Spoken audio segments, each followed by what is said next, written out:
조갑제 TV 시청자 여러분, 9월이 되면 떠오르는 역사적 인물이 없습니까? 무슨 연령대에 대해서 따라서 다르겠지만 9월 하면은 9월 15일 인천 상륙작전, 9월 28일 서울 소복이 생각납니다. 물론 젊은 사람들은 좀 다르겠지만 그렇게 하면은 구체적으로 한 사람의 인물이 떠오르죠. 더글라스 메가더 장군입니다. 유엔군 사령관, 미 극동군 사령관을 겸한 사람입니다. 더글라스 메가더 사령관. 메가더 동상이 지금 인천 산 중턱에 자유공원에 있고, 그 메가더 동상을 끌어내리려고 하는 좌파들의 소동이 있어서 더 유명해졌습니다만은,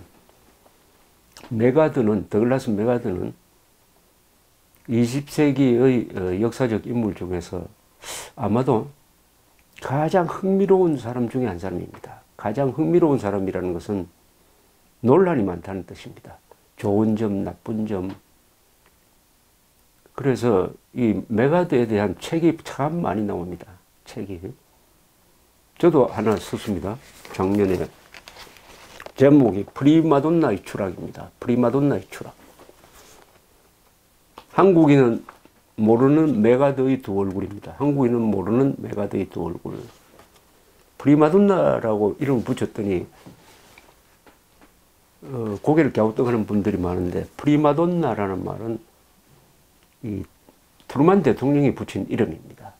트루만 대통령이 메가더를 경멸하는 의미에서 프리마돈나, 항상 각광을 받기를 좋아하는, 쇼맨십이 너무나 심한 사람을 이렇게 낮춰 부르는 이름이었습니다. 프리마돈나. 메가더와 대칭점에 있는 사람이 트루만이죠. 두 사람은 또 타입이 다른 사람입니다. 최근에 나온 책이 장군과 대통령이라는 책이 나와서 흥미롭게 읽었습니다. 메가더 장군과 트루만 대통령의 이 갈등을 다룬 책이었습니다. 앞으로도 이 메가더에 대한 책은 계속 나올 것이라고 봅니다. 무엇보다도 대한민국 국민들의 삶과 죽음, 오늘의 삶에 큰 영향을 끼친 사람이 바로 메가더입니다. 메가더. 이 메가더의 결정이 한국을 살리기도 했고, 한국을 지옥의 문턱까지 끌고 가기도 했습니다. 그래서 이 책을 쓸 때 제가 한국인은 모르는 메가더의 두 얼굴이라고 했습니다. 두 얼굴. 두 얼굴 중에 한국 사람들한테는 한 얼굴만 알려져 있습니다. 인천 상륙작전을 통해서 한국을 살린 사람으로만 알려져 있습니다. 또 다른 얼굴이 있습니다. 중공군의 개입을 알고도 막지 못해서, 또는 막지 않아 가지고 우리가 북진 통일을 못하게 되고 일사후퇴가 일어나고 이성가족이 발생하고 해가지고 한국을 위기로 몰고 간 그런 면이 있습니다. 약 주고 병 준 사람, 이렇게도 표현할 수 있습니다. 인천 상륙작전이라는 약을 주고 중공군의 개입을 막지 못한 병을 주고 한 사람. 그래서 이 메가더에 대해서 흥미로운 에피소드를 중심으로 제가 한번 몇 번에 걸쳐서 이야기를 들려드리려고 합니다. 메가더에 대해서. 메가더는 6.25가 났을 때 1950년입니다. 1950년에 이분은 연세가 70이었습니다. 이승만 대통령보다는 5살이 아래였습니다. 70세. 그런데 현역이었습니다. 당시에 미국 현역 군인들 중에서 최고참이었습니다. 최고참. 이미 50년의 군 복무 경험을 가지고 있었는데, 그 50년의 군 복무 경험이 너무나 다채롭고 드라마틱한 사람입니다. 1880년에 아칸소 리틀록이라는 데서 났습니다.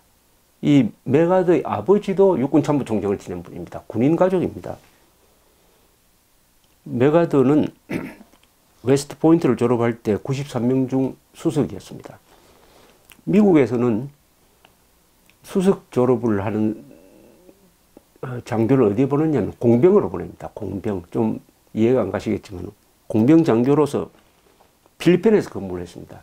이 메가드가 운명적으로 엮이는 나라가 두 나라입니다. 하나는 필리핀, 하나는 일본입니다. 일본. 그 다음에 하나를 더 치면 한국이죠. 필리핀, 일본, 한국과 메가드는 아주 연관성이 깊습니다.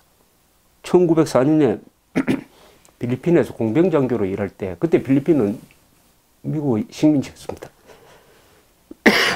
게릴라 습격을 맞아가지고 권총으로 2명을 사살하기도 했다고 합니다.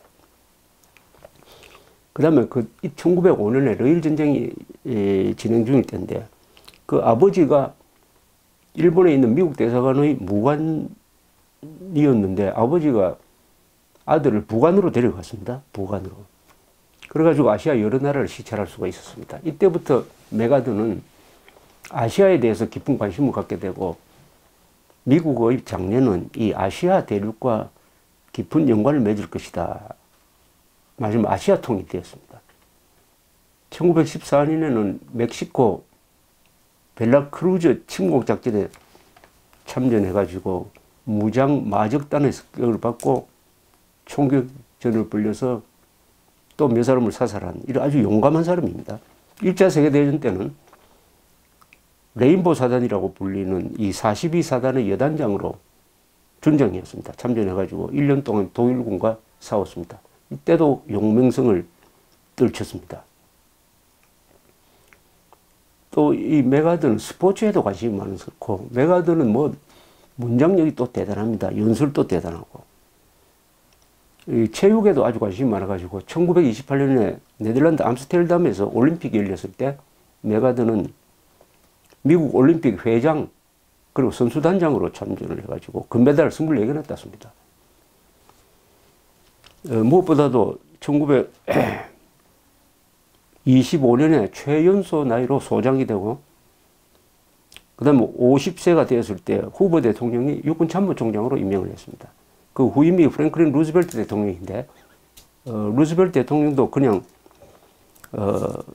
메가드를 육군참모총장으로 썼습니다. 7년간 전직에 있었습니다. 7년간 있으면서 퇴직군인들이 처우 개선을 요구하면서 워싱턴에 모여가지고 시위를 하니까 이걸 강제 해산시키기도 하고, 그 다음에 국방 예산을 줄이려는 루즈벨트 대통령과 격론을 벌이기도 했습니다. 워낙 개성이 강한 사람입니다. 그래서 아버지도 육군참모총장, 아들도 육군참모총장 이렇게 됐습니다. 1937년에 일단 퇴역을 했습니다. 그리고 어디로 가느냐? 그때 필리핀이 이제 독립을 준비하고 있었습니다. 그러면 독립을 하려면 군대가 있어야죠. 그리고 필리핀 군대를 만들어줄 사람이 없을까 하고 찾던 중에 필리핀과 연관이 있는, 또 아버지가 필리핀에서 근무를 했으니까 필리핀을 잘 아는 메가드를 필리핀 연방정부 고문으로 임명을 했습니다. 미국에서 연방정부 고문. 필리핀 아직 독립은 안 됐습니다. 독립을 준비하고 있었습니다. 필리핀 연방정부의 고문으로 부임을 해가지고 필리핀 군대를 장군하는데 중심 역할을 하는데, 이때 자신의 부관으로 데리고 간 사람이 유명한 사람입니다. 육군참모총장 할 때도 부관으로 썼던 사람입니다. 이 사람 누구냐? 바로 아이젠하워입니다. 아이젠하워. 이 아이젠하워는 그때 진급이 늦었습니다. 아이젠하워를 메가드는 매우 아꼈습니다. 아이젠하워는 쇼 같은 걸 할 줄 모르고 아주 고지식하면서도 일에 대해서는 철두철미하게 하는 사람이었어요.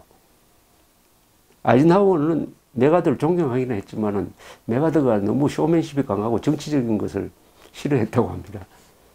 어쨌든 필리핀으로 데리고 가서 부관으로 썼습니다. 1939년에 2차 세계대전이 일어났습니다. 이렇게 되니까 아이젠하워는 당시에 마셜 육군 참모 총장에게 발탁이 됩니다. 그래서 워싱턴으로 가서 그때부터 아이젠하워의 출세길이 열리는 거죠. 그래서 이분이 승진을 거듭해가지고 1944년 6월에는 연합군을 이끌고 노르만디에 상륙하는 연합군 사령관이 됩니다. 아이젠하워가.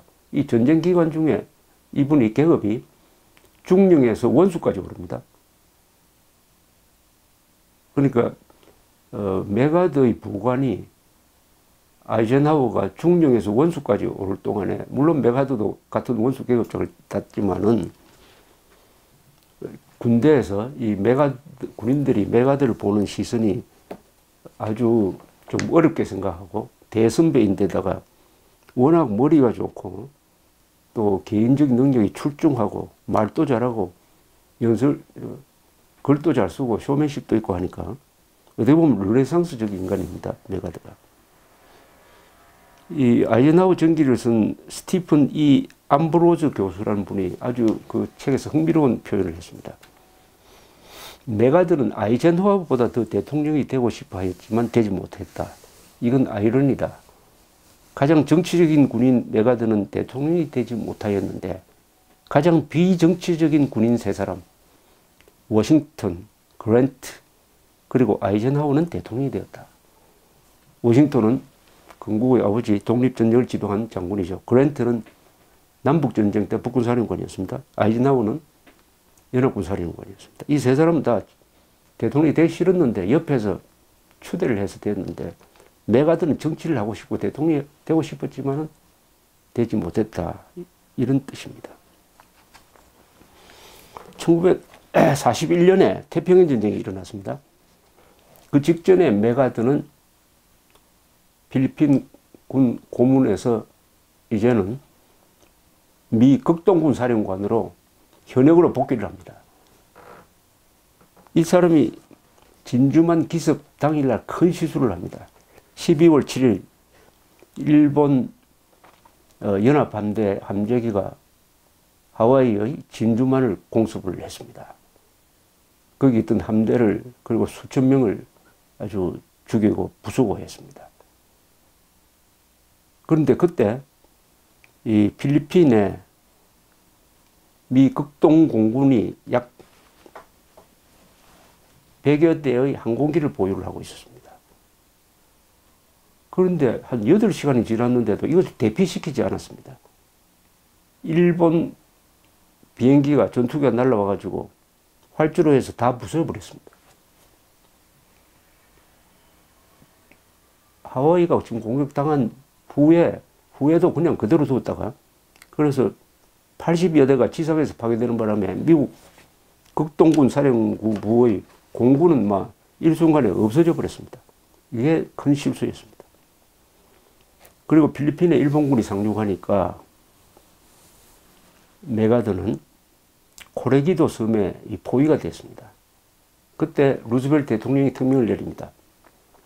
그 부하들을 버려두고 당신은 피신하라 해서 부하들을 버리고 가족과 함께 초계함으로 호주로 피신을 합니다. 남아있던 군인들은 다 포로가 되었습니다. 이거는 메가드의 잘못은 아니죠. 메가드가 살고 싶어서 한 게 아니라 명령을 받았습니다. 그래서 호주에 미국 남서태평양지구 사령부가 생기고, 메가드는 남서태평양지구 사령관이 되어가지고 호주를 기반으로 해서 이제는 필리핀 수복 작전을 펼칩니다. I shall return이란 말을 했습니다. 나는 반드시 돌아갈 것이다. 그때부터 이 메가드는 언론 대책에 매우 신경을 씁니다. 언론 홍보에 기자들을 잘 이용하는 사람이었어요. 그때부터 메가드가 언론에 많이 보도가 되었습니다. 특히 좋은 사진 찍히려고 노력을 합니다. 이거 파이프 담배를 피우고 있는 장면, 선글라스를 끼고 그 장면, 그 사진이 퓰리처상을 받은 적도 있습니다. 그리고 필리핀 수복 작전에 성공을 했을 때, 필리핀에 상륙할 때 메가드는 기자들이 많이 몰려있는 곳에 배를 닿게 하고 그냥 부하들을 하고 물에 뛰어내려가지고, 육지에 뛰어내린 게 아니라 물 속에서 걸어 나오는 사진, 아마 2차 세계대전을 찍은 사진 중에서 가장 유명한 사진 중에 하나. 이것도 기자들을 의식한 연출이었습니다. 그것은 정치적 야심이 있었다는 뜻이죠. 그때 미국은 민주당의 프랭클린 루즈벨트 대통령이 10년 이상 장기 집권하고 있었습니다. 1944년에 이제 선거가 예정돼 있었는데 공화당은 후보를 누구를 낼까 이렇게 탐색을 하는 과정에서 메가드가 아주 유력한 후보로, 아주 견역인데 태평양 전쟁에 싸우고 있는 메가드가 이 여론조사에서, 갤럽 조사에서 계속 이름이 올라갔습니다. 그때 가상 대결을 보면은 루즈벨트 56%, 메가드는 44%를 받는 걸로 나왔습니다. 이 농민들 사이에는 오히려 메가드가 더 높았습니다. 이때부터 메가드는 정치에 관심이 많았어요. 은근히 자신이 루즈벨트와 대결하는 공화당 후보가 되고 싶어 하는 생각이 있었고, 그것을 이용하려는 정치인들도 있었지만은 출마는 하지 않았습니다. 1945년 3월이면 이제 독일이 망하기 직전이고 2차 세계대전이 연합군의 승리로 굳어지고 있을 무렵에 미국 여론조사 연구소가 조사를 해봤더니 미국 사람들 머릿속에서 최고의 전쟁 영웅은 누구냐 했더니 압도적으로 메가드였습니다. 메가드가 최고 영웅이라는 사람이 41%였습니다. 2등은 아이젠하워였습니다. 31%. 3등은 패턴, 마셜, 브래들리는 각 1%였습니다. 이렇게 해서 점점 메가드가 미국 사람들의 뇌리 속에서 하나의 신화가 만들어지고 있었습니다. 메가드는 자신의 안전을 별로 신경 쓰지 않는 아주 용감한 사람입니다. 그 용감성이 발휘된 게 언제냐? 일본이 항복을 하고, 그러면 일본을 점령하기 위해서 일본에 맨 처음 들어가는 그 비행기가 8월 30일 일본의 아스기 공항에 착륙을 합니다. 이때는 일본 사람들이 과연 고분고분하게 미군의 진주를 받아들일 거냐 하는 게 불투명한 상태였습니다. 잘못 들어갔다가는 그 지독한 일본 군들의 무슨 특공 작전에 걸려가지고 죽지 않느냐, 암살당하지 않느냐, 이런 가운데서도 단신 부하들을 데리고 아스기 공항에 착륙한 사람이 메가드였습니다. 그게 8월 30일이었습니다. 8월 30일. 1945년 9월 2일 도쿄만에서 그 유명한 미조리호 전함입니다. 함상에서 연합군은 일본의 항복을 받습니다. 그 뭐 유명한 사진도 있고, 거기서 아주 짤막한 연설을 합니다. 메가드의 연설이 아주 감동적인 연설입니다. 이 엄숙한 순간으로부터 피투성이와 학살의 과거에서 벗어나 더 좋은 세상이 나타나기를 바란다는 요지인데, 이것은 아마 한국전에서 트루만 대통령과 갈등을 벌리다가 해임된 뒤에 1951년 의회에서 한 연설, 그리고 이분이 서거하기 직전 웨스트 포인트를 방문해서 한 연설, 이 3대 연설 중에 하나일 것입니다. 이 메가드는 일본 통치를 참 잘했습니다. 일본을 6년 동안 다스렸습니다. 사실은 일본의 총독이었죠. 그래서 일본으로부터 군국주의적인 전통을 제거하고 민주국가로 갈 수 있는 제도개혁을 하고 소위 평화헌법을 만들어주고, 일본의 전후 발전은 메가드가 산파 역할을 했다고 보면 됩니다. 그때 가장 골치 아픈 문제가 천황을 어떻게 처리하느냐였습니다. 그럼 미국은 일찍부터 천황제를 유지를 해야 된다. 그러나 천황이 신이 아니다, 인간이다. 천황에 대한 우상숭배를 금지시켰습니다. 그걸 어떤 방식으로 했느냐? 천황이 메가드 사령부를 방문했습니다. 그리고 메가드와 천황이, 소와 천황입니다. 천황이 사진을 찍었습니다. 키 큰 메가드 옆에 천황이 마치 차렷 자세로 서 있는 사진이 공개가 됐습니다. 이 사진 하나가 일본 사람들 머릿속에서 아, 천황이 절대적 존재가 아니구나 하는 것을, 그리고 메가드가 어떤 위치에 있는 사람이라는 것을 극적으로 보여주었다고 합니다. 일본 사람들의 생각을 바꾸게 한 사진이었습니다. 이런 것을 잘하는 사람이었어요. 언론을 통한 정치죠. 언론을 통한. 그러니까 언론 조작, 이미지 조작을 잘하는 사람이었습니다. 원래 메가드 극동군 사령관은 6.25가 났을 때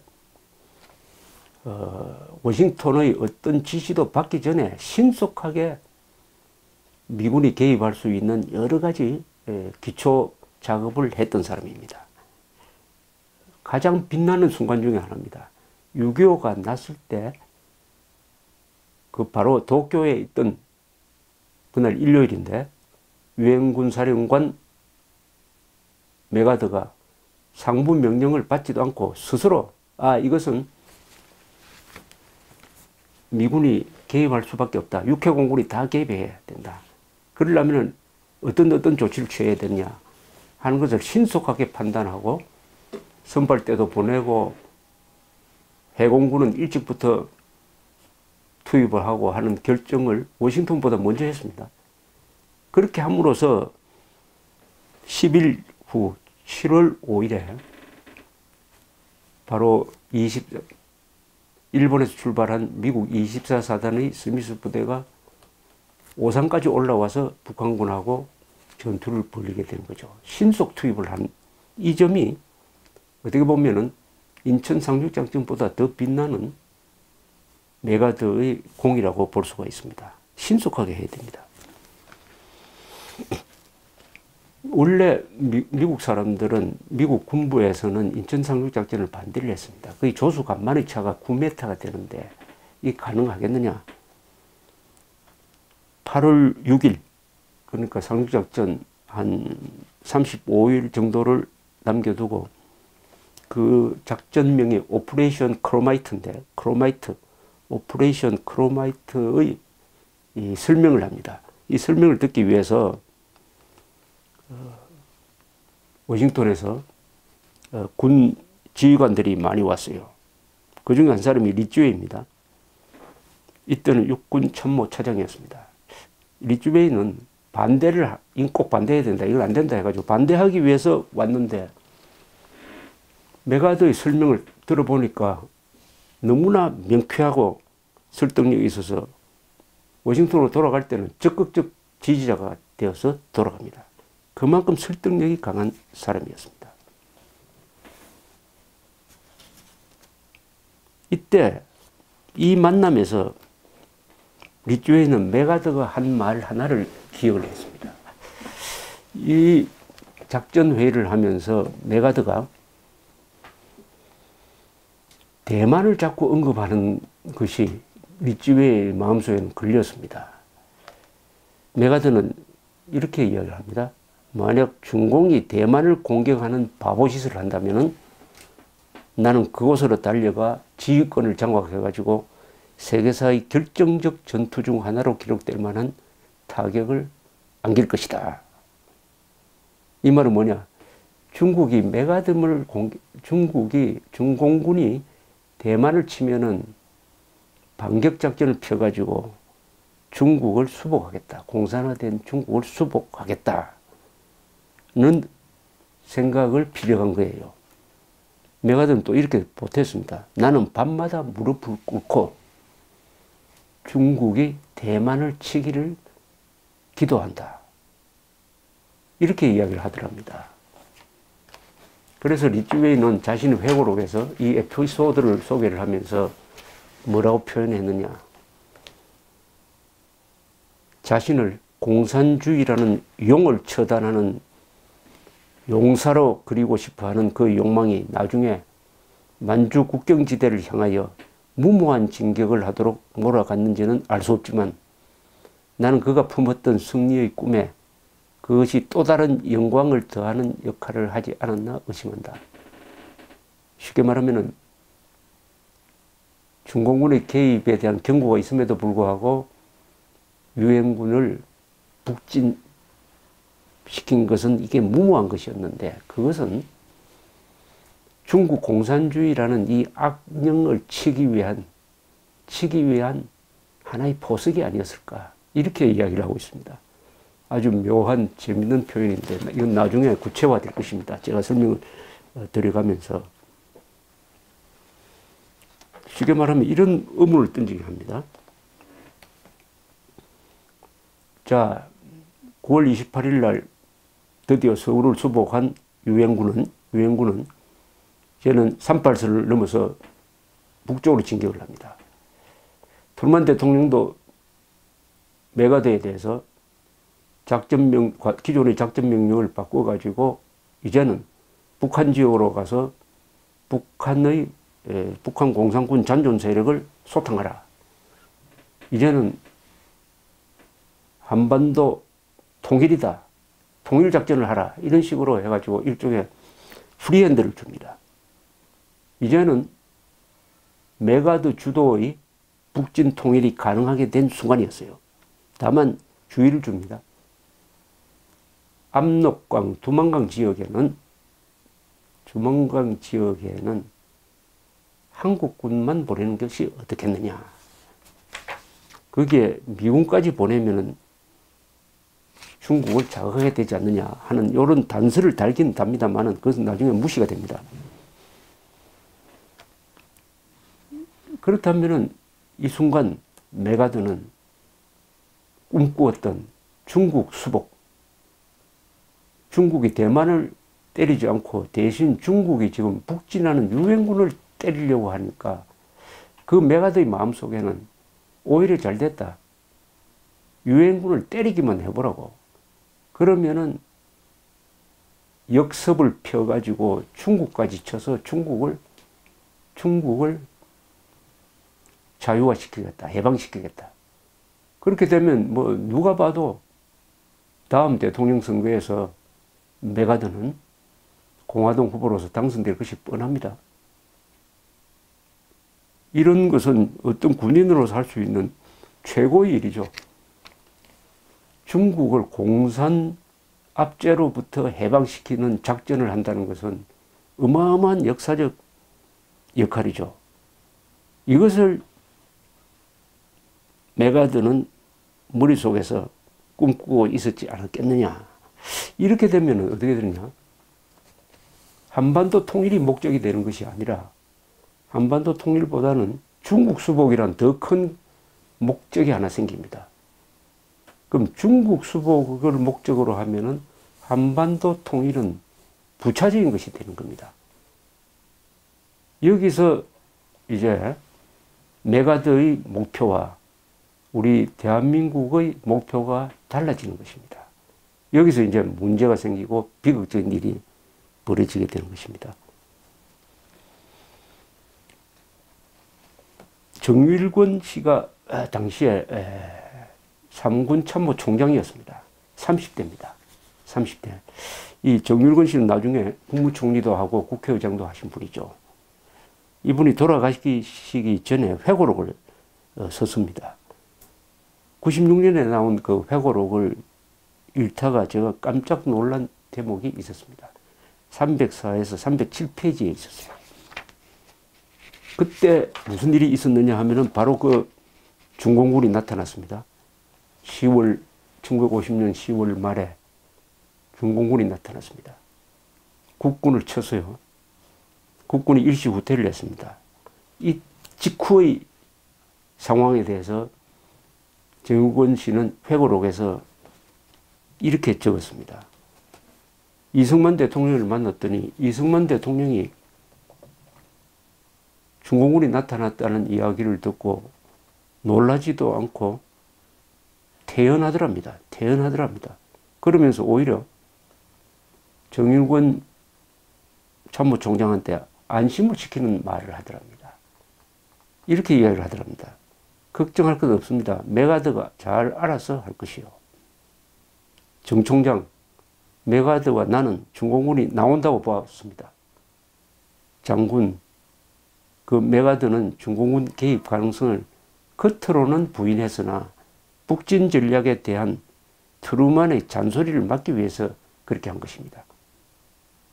그는 훨씬 앞을 내다보고 있습니다. 경우에 따라서는 원자 폭탄 사용도 불사할 각오라고 내게 약속한 바가 있습니다. 이렇게 이야기를 하더랍니다. 그러면서 두 통의 편지를 정일권 총장한테 보여주었다고 합니다. 정일권 총장은 이 편지가 너무나 중요한 내용이었으므로 그것을 기억했다가 수십 년이 지난 다음에 그 회고록에 옮겼습니다. 회고록을 옮기면서 이 날짜까지 기억을 했습니다. 그게 1950년 10월 13일이었다고 했어요. 이 날짜가 매우 중요합니다. 10월 13일 현재 유엔군은 지금 북진을 해가지고 일주일 안으로 평양을 점령하게 되어 있는 그런 상황이었습니다. 그 10월 13일에 메가드와 이승만이 이제 주고받은 편지죠. 주고받은 편입니다. 우선 이승만 대통령이 메가드에게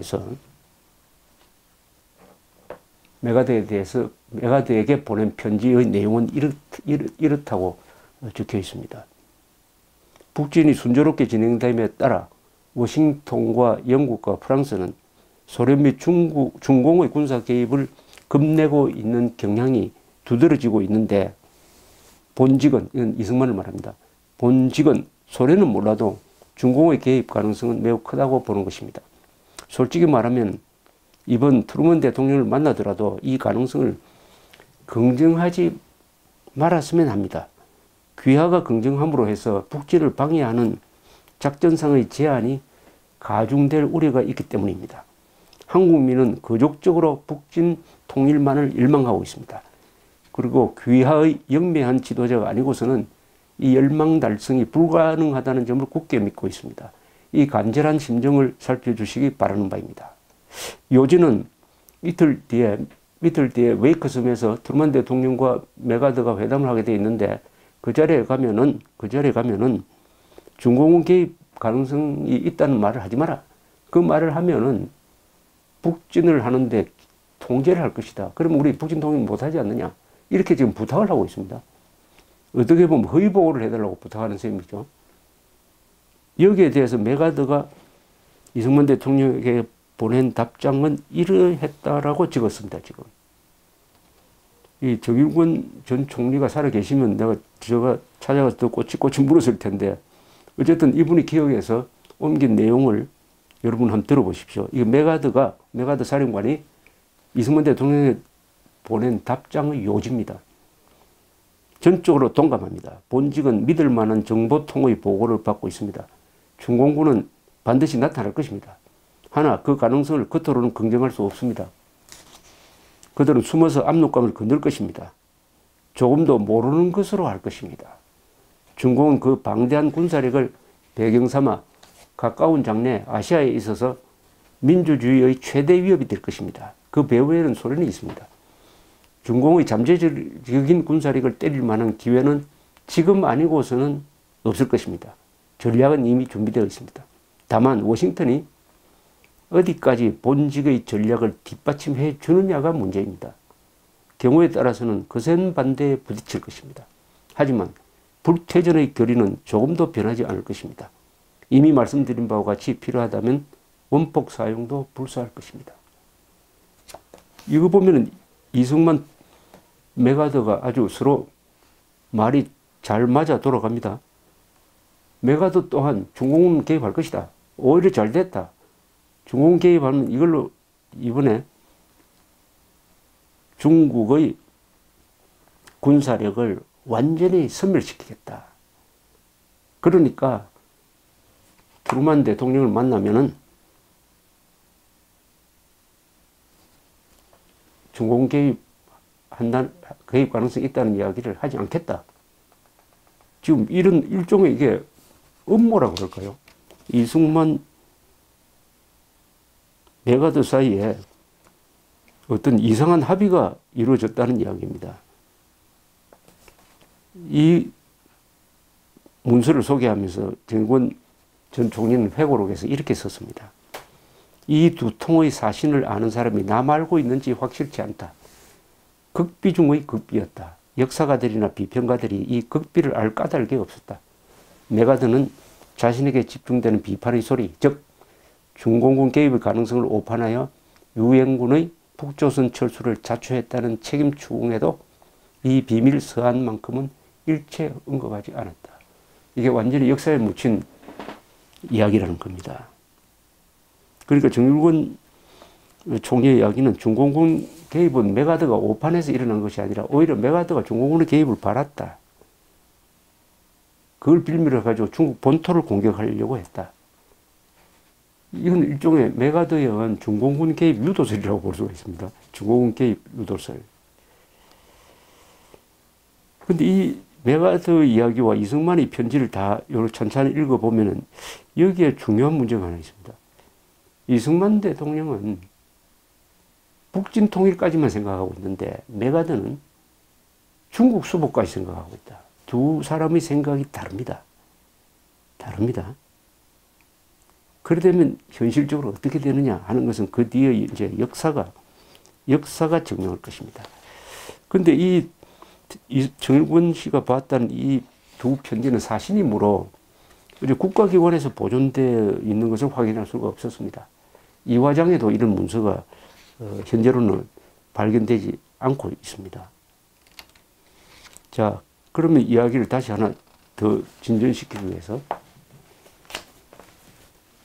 트루만과 메가드가 만나는 이 웨이크 섬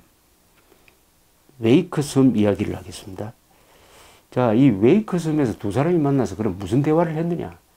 과연 이 편지대로 메가드는 트루만에게 중공군 개입 가능성은 없다고 이야기를 했느냐?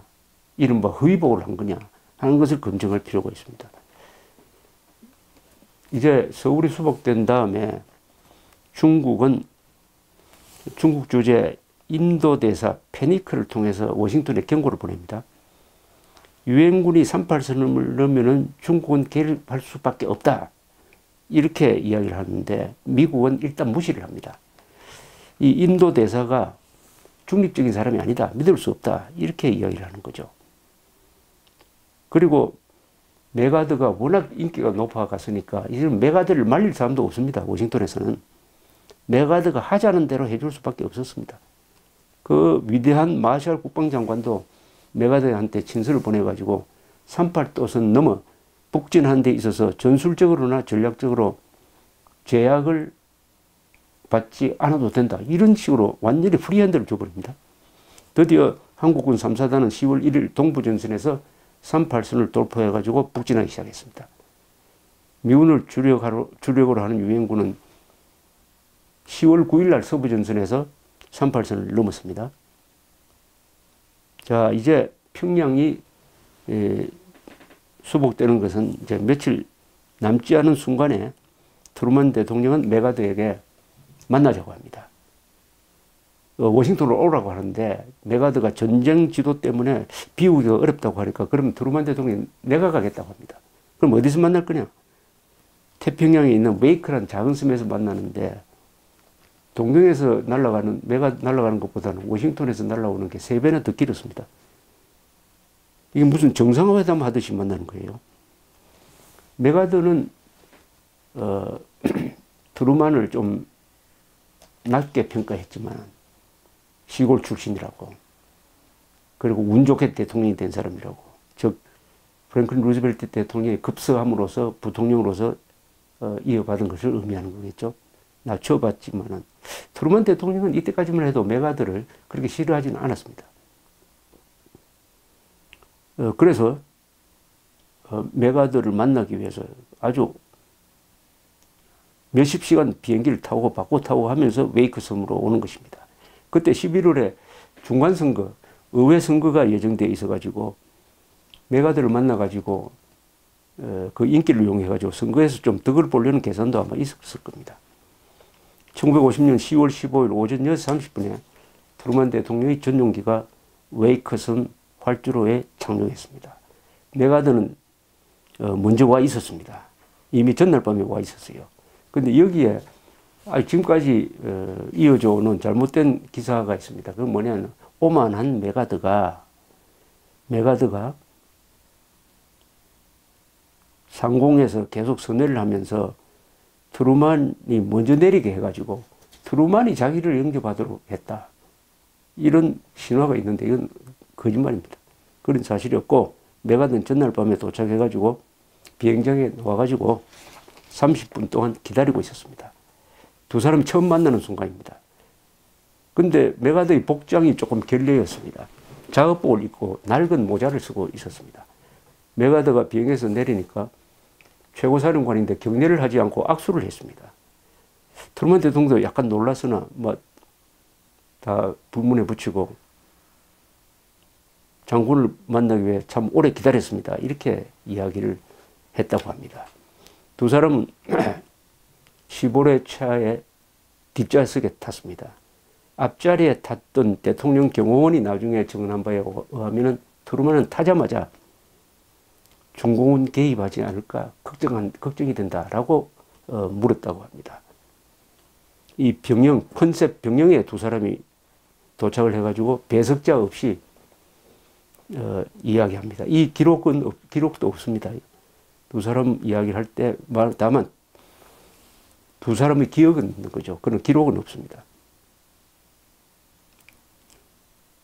트루만이 중공 개입을 걱정하니까 메가드는 전쟁은 이미 이긴 것이나 마찬가지입니다. 중공군의 개입은 없을 것입니다. 이렇게 이야기를 합니다. 두 사람이 단독 면담 뒤에 이제 배석자들이 참석하는 본격적인 회담이 또 2시간 더 있습니다. 이 기록은 자세히 이 회담 기록은 자세히 적혀 있습니다. 메가드는 한국의 전쟁 상황을 아주 장밋빛으로 그립니다. 평양은 일주일 안으로 떨어질 것이다. 추수감사절까지는 북한군의 조직적 저항은 끝날 것이다. 미 8군은 크리스마스까지는 일본으로 복귀할 것이다. 내년에 남북한 총선거가 실시될 것이다. 그 뒤에 미군은 전부 철수할 것이다. 군사적 점령으로 얻을 것은 없다. 이렇게 이야기를 합니다. 트루만은 이 전쟁을 제한전으로 축소시켜야 한다. 중국과 소련의 개입 가능성은 없는가? 이렇게 물었습니다. 여기에 메가드가 이렇게 이야기를 합니다. 전쟁이 터진 후 한두 달 사이에 개입했더라면 결정적이었을 것이다. 이제는 개입을 겁낼 필요가 없어졌다. 중국은 30만 군대를 만주에 갖고 있는데 10만에서 12만 5천 명이 압록강을 따라 배치되어 있다. 그들은 공군도 없다. 우리는 한국 내에 공군기지가 있으므로 중국이 평양으로 진격하려고 하면은 사상 최대의 살육전이 기다리고 있을 것이다. 러시아는 시베리아에 1000대의 전투기를 보유하고 있다. 러시아 공군력과 중국 육군이 결합되면 큰 문제지만 그런 작전은 매우 힘들기 때문에 가능성이 거의 없다. 단정적으로 이야기합니다. 단정적으로. 그러니까 트루만도 안심을 한 거죠. 안심을 하면서 이제는 이야기를 또 다른 곳으로 돌리고 해서 화기애애하게 끝납니다. 그 다음에 이제 공동성명서가 나와야 하니까 성명서를 만들고 있는 사이에 트루만 대통령이 메가드한테 성명서를 기초할 동안에 점심 식사를 같이 하자 이렇게 이야기합니다. 놀랍게도 메가드가 그 제안을 거절합니다. 도쿄에 빨리 돌아가고 싶다 이 얘기예요. 그것도 트루만은 그 오기가 센 트루만은 이만저만한 무례가 아니지만 그것도 다 내색을 하지 않고 받아들입니다. 메가드가 트루만한테 이렇게 묻습니다. 각하께서는 차기 선거에 출마하십니까? 일본 천황이 궁금해합니다. 라고 하니까 트루만은 대답을 하지 않고 이렇게 반문을 합니다. 장군의 정치적 설계는 무엇입니까? 메가드가 이렇게 답합니다. 없습니다. 장군이 각하에 도전을 한다면 그 이름은 아이젠하워일 것입니다. 트루만은 이렇게 이야기합니다. 아이젠하워는 정치의 1조 1항도 모르는 인물입니다. 이 트루만은 아이젠하워도 굉장히 싫어했습니다. 자, 이렇게 해서 트루만은 메가드한테 훈장을 수여하고 귀국길에 오릅니다. 샌프란시스코에 도착한 트루만은 성명서를 발표하면서 메가드를 격찬합니다. 그는 세계 전사의 새로운 페이지를 썼습니다. 이런 상황에서 그와 같은 인물을 갖게 되었다는 것은 전 세계가 다행으로 생각해야 할 일입니다. 그들은 위대한 군인 더글라스 메가드 장군입니다. 참 이때가 한국이나 미국이나 메가드나 트루만이나 가장 좋은 순간이었을 것입니다. 가장 희망에 차 있는 순간이었을 것입니다. 10월 15일, 16일. 한국 사람들은 이제 북진 통일 완성되기 얼마 남지 않았다.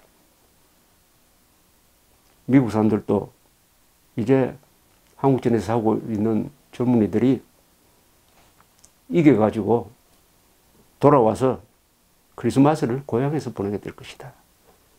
이런 순간이었습니다.